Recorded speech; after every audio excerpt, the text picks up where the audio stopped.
Okay, you're given 2 points, -2, 5, and 4, -7.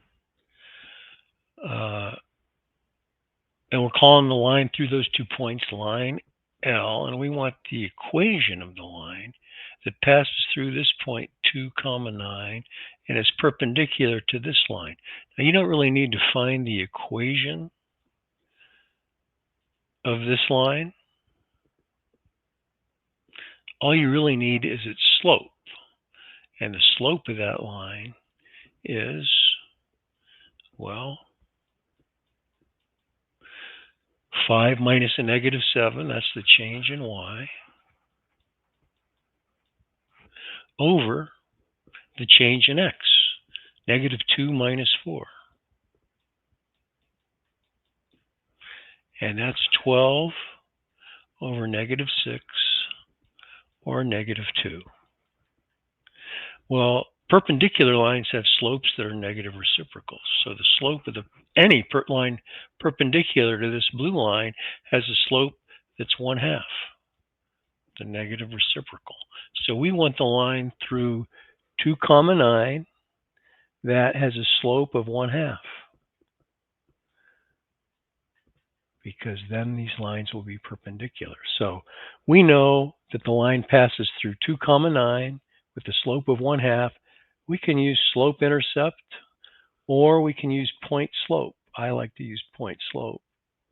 Y minus the y coordinate of the point that we want to pass through equals the slope times x minus the x coordinate.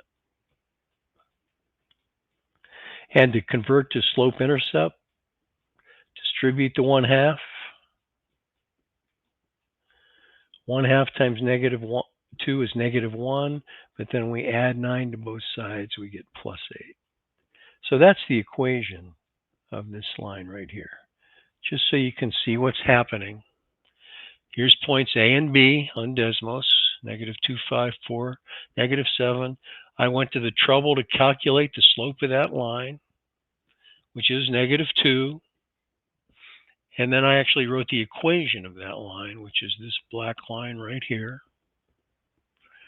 And any line that has a slope that's the negative reciprocal of -2, which is 1/2, will be perpendicular to that line. If I actually go to Desmos and share my screen and move this point around, that line right there, this purple line, has a slope that's 1/2, this number right here. So any line that's perpendicular to the black line has a slope of 1/2. We want the line that passes through 2, 9 with a slope of 1/2, and you've already seen that that's 1/2 x plus 8. There you go. Hope that helped. If you have any questions, post a comment.